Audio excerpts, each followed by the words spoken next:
लगभग 1 साल से ज़्यादा का समय आपकी सरकार को हो गया है। उस रफ्तार से भर्तियां नहीं हो पा रही। जो बेरोजगार हैं, प्रशिक्षित हैं, वो सड़कों पर घूम रहे हैं। तुलना करेंगे पूरे 5 वर्ष की जयराम सरकार जी के कार्यकाल की, ठाकुर साहब के कार्यकाल की और वर्तमान के 1 वर्ष की, तो निश्चित रूप में आपको मैं समझता हूँ हमारा कार्यकाल भारी देखने को पड़ेगा। सर, एसएमसी शिक्षक आज भी सड़कों पर हैं। ये हमारे संज्ञान में है और इसकी गंभीरता को देखते हुए टीचर से भी अपनी बात रखी है। उस बात को देखते हुए हमारी सब कमेटी का गठन मेरी अध्यक्षता में हुआ था। नमस्कार, हिमाचल अभी देख रहे हैं आप। मैं हूं आपके साथ अवंतिका खत्री और आज हम अहम मुद्दे पर चर्चा करेंगे। बात शिक्षा को लेकर। खुद शिक्षा मंत्री हमारे साथ मौजूद है। सर, बहुत बहुत स्वागत है आपका बहुत बहुत धन्यवाद जी। सर, शिक्षा के क्षेत्र में बात करें तो लगातार सीएम सुखविंदर सिंह सुक्खू भी ये बात कहते रहे हैं कि हिमाचल प्रदेश में शिक्षा का स्तर गिर रहा है। सुख की सरकार कैसे इस स्तर को उठाने के लिए काम कर रही है? आप जानते हैं कि हिमाचल प्रदेश ने अतीत में शिक्षा के क्षेत्र में एक अच्छा नाम कमाया था। एक अग्रणी प्रदेश के रूप में शिक्षा के क्षेत्र में हिमाचल प्रदेश ने प्रथम जो आपकी 3 स्टेट्स है उसमें हमारी गिनती हुआ करती थी। लेकिन ये भी एक कटु सच्चाई है कि कुछ वर्षों से हमारी जो क्वालिटी एजुकेशन की बात है उसमें कहीं ना कहीं गिरावट आई है। ये मैं समझता हूँ जितने भी हमारे आंकड़े हैं, जितने भी हमारे इंडेक्स है, जिसके माध्यम से जो पैरामीटर्स होते हैं, ये सारी बातें मैं समझता हूँ झलकती है कि कहीं ना कहीं क्वालिटेटिव एजुकेशन की तरफ सरकार को जाना पड़ेगा। अतीत में मैं समझता हूँ एक समय था जब हमारे को नए इंस्टीट्यूशंस, नए स्कूल खोलने की भी आवश्यकता थी। लेकिन वर्तमान में आज समय आ चुका है कि जो हमारे खुले हुए संस्थान हैं उन्हें कंसोलिडेट किया जाए, सुदृढ़ किया जाए और डे 1 से हिमाचल सरकार माननीय मुख्यमंत्री ठाकुर सुखविंदर सिंह सुक्खू जी के नेतृत्व में, इनकी सोच के साथ हमारा विभाग आगे बढ़ा है कि हमें गुणवत्ता की तरफ अपने विभाग को ले जाना पड़ेगा। और अतीत में हम एक तरह से शिक्षा विभाग को इस तरह से जोड़ते थे कि हमने कितने स्कूल खोल दिए, महाविद्यालय खोल दिए। लेकिन वर्तमान में हमारी पहली प्राथमिकता होनी चाहिए कि जो हमारे स्कूल है, हमारे कॉलेजेस हैं, वहाँ पर पर्याप्त मात्रा में स्टाफ हो, क्योंकि स्टाफ का बहुत बड़ा अभाव है। जब हमारी सरकार हिमाचल प्रदेश की जनता जनार्दन के आशीर्वाद से सत्ता में आई थी, विदाउट टीचर्स आपके जो प्रदेश में स्कूल्स थे उसकी संख्या 455 थी। आज ये गिरकर 190 के आसपास रह चुकी है। इसी तरह से जो सिंगल टीचर स्कूल्स की बात आती, ये संख्या लगभग कोई 3200 के आसपास थी। ये वर्तमान में लगभग 3000 के आसपास, लगभग उतनी जितनी पहले थी। और हमने जो बैच वाइज और आपकी डायरेक्ट रिक्रूटमेंट के माध्यम से जो हिमाचल कैबिनेट ने, माननीय मुख्यमंत्री जी ने, सभी मेरे कैबिनेट के साथियों ने जो उसमें 6000 पोस्टों की हमारे को सेंक्शन दी। अब उसके लगभग कोई 3000 पद के आसपास की हमारी काउंसलिंग लास्ट स्टेज पे पहुंच चुकी है।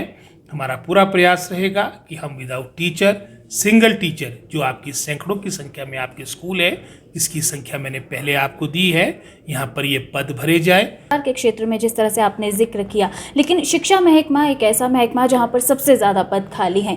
लगभग 1 साल से ज़्यादा का समय आपकी सरकार को हो गया है। उस रफ्तार से भर्तियां नहीं हो पा रही। जो बेरोजगार हैं, प्रशिक्षित हैं, वो सड़कों पर घूम रहे हैं। उनके लिए आप क्या कहना चाहेंगे? अच्छा मैडम, अगर आप तुलना करेंगे पूरे 5 वर्ष की जयराम सरकार जी के कार्यकाल की, ठाकुर साहब के कार्यकाल की और वर्तमान के 1 वर्ष की, तो निश्चित रूप में आपको मैं समझता हूँ हमारा कार्यकाल भारी देखने को पड़ेगा। हमारी वर्तमान सरकार का 1 वर्ष हुआ है और जैसे मैंने पहले कहा 585 पोस्टें हमारे को पीजीटी आपके कमीशन के द्वारा जो मार्च अप्रैल में, जिसकी प्रक्रिया का भी शेड्यूल एचपी सर्विस कमीशन ने जारी कर दिया है, 585 पोस्टें हमारे को कमीशन के द्वारा आपके पीजीटी लेक्चरर्स की मिलेगी। इसके अलावा इतनी ही संख्या हमारी प्रमोशन के द्वारा हमने अपने पीजीटी प्रमोट कर दिए हैं। काफ़ी बड़ी संख्या हमारी बैच वाइज की कोई 700-800 टीचर हमने पहले ही आपके बैच वाइज एलिमेंट्री एजुकेशन में लगा दिए। 2252 पोस्टें, जिसमें हमारे लगभग कोई 800 से अधिक टीजीटी है। लगभग कोई मैं समझता हूँ कोई लगभग 1400-1500 के आसपास संख्या हमारी जीवीटी टीचर्स की बनती है। लगभग कोई 180 के आसपास शास्त्री वर्ग की हमारे पद है। लगभग इन टोटल 2252 पोस्टें हैं। इसकी काउंसलिंग भी फाइनल स्टेज पे है और शीघ्र उसका रिजल्ट आना है। अभी हमने ऑनरेबल हाई कोर्ट को सूचित करना है, क्योंकि उनके आदेश है कि रिजल्ट डिक्लेयर करने से पहले हमारे को ऑनरेबल हाई कोर्ट को, माननीय उच्च न्यायालय को सूचित करना पड़ेगा। और इसके अलावा भी लगभग कोई 2800 पोस्टें जो डायरेक्ट रिक्रूटमेंट की वो हमने कमीशन को भेज दी, क्योंकि आपके जो हमीरपुर में हमारा चयन आयोग था उसमें क्या कार्यप्रणाली भारतीय जनता पार्टी के समय में रही वो किससे छुपी नहीं। तो अब हमने दूसरा विकल्प देखते हुए HP पब्लिक सर्विस कमीशन में अपनी रिक्वेजिशन एजुकेशन डिपार्टमेंट ने दे दी है और वहाँ पर भी हमारी शीघ्र 2800 पोस्टों की भर्तियों की प्रक्रिया प्रारंभ होगी। सर, SMC शिक्षक आज भी सड़कों पर हैं अपने परिवार सहित। आज बड़ा धरना उनकी ओर से किया गया, कमेटी बनाई गई है, कमेटी काम कर रही है, लेकिन SMC शिक्षक खुश नज़र नहीं आ रहे हैं, कंप्यूटर शिक्षक खुश नज़र नहीं आ रहे हैं। एक मेरी बात कट गई थी जहां आपने टीचर्स की बात की, जो पिछली सरकार के कार्यकाल और वर्तमान कार्यकाल की मैं तुलना कर रहा था। SMC और कंप्यूटर टीचर्स के बारे में भी अपनी मैं बात रखूंगा, और प्रिंसिपल्स के पिछली सरकार के कार्यकाल के दौरान जहाँ लगभग 140-150 आपके महाविद्यालय है, 105 आपके ऐसे महाविद्यालय थे भाजपा सरकार के 5 वर्ष के कार्यकाल में जो विदाउट रेगुलर प्रिंसिपल्स थे। हमने लगभग इन 105 में से 90 पोस्टें भरी है। APs की, हमारी असिस्टेंट प्रोफेसर्स की लगभग कोई 700-800 आपके पद आपके रिक्त थे, उसमें से हमने लगभग कोई 480 पद अपने 1 वर्ष के कार्यकाल के दौरान भरे हैं। और इसके अलावा जैसे SMC का आपने मुद्दा मेरे समक्ष रखा है, ये हमारे संज्ञान में है और इसकी गंभीरता को देखते हुए इसकी हमारी एक तरह से मैं समझता हूँ उसमें हमारी एक तरह से जो हमने जनता जनार्दन से SMC टीचर से भी अपनी बात रखी है, उस बात को देखते हुए हमारी सब कमेटी का गठन मेरी अध्यक्षता में हुआ था और हमने सारी बातें सहानुभूतिपूर्वक अपने SMC टीचर्स में जो बेस्ट पॉसिबल जो विकल्प हो सकते, क्योंकि इसमें कई पेचीदियाँ भी है, कुछ कोर्ट मैटर्स भी है, कहीं हमारे को लॉ डिपार्टमेंट की राय, पर्सनल डिपार्टमेंट की राय, लेकिन जहाँ तक सोच की बात है, एक संकल्प की बात, हम निश्चित रूप से अपने SMC टीचर्स की मदद करना चाहते हैं।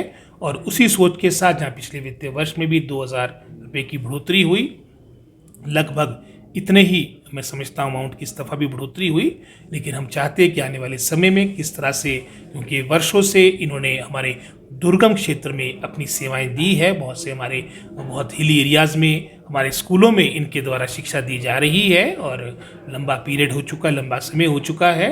निश्चित रूप में जब हमारी कमेटी की रिपोर्ट हमारी कैबिनेट में और माननीय मुख्यमंत्री के समक्ष हम रखेंगे, उन्होंने अलग से टाइम भी हमारे को देने की बात कही है और हम तीनों मंत्रियों ने, विक्रमादित्य सिंह जी, अनिरुद्ध सिंह जी, सभी हम तीनों मंत्रियों ने अपनी एक पॉजिटिव रिपोर्ट जो तथ्यों पर आधारित है वो शीघ्र हम कैबिनेट में रखेंगे। और एक आखिरी सवाल सर, NTT भर्तियों को लेकर आपने जिक्र भी किया कि सरकार बहुत जल्द भरने जा रही है, लेकिन कब तक? क्योंकि ये वो भर्ती है जो पिछली सरकार के समय भी अटकी रही और कई मसले इसमें और जुड़ते रहे, उन्हें राहत नहीं मिल पा रही। आप जानते हैं मैडम, शिक्षा विभाग हिमाचल प्रदेश का सबसे बड़ा विभाग तो है ही है, जटिल विभाग भी है, लिटिगेशन बहुत ज़्यादा है, 18,000 से अधिक केसेस हमारे शिक्षा विभाग में है।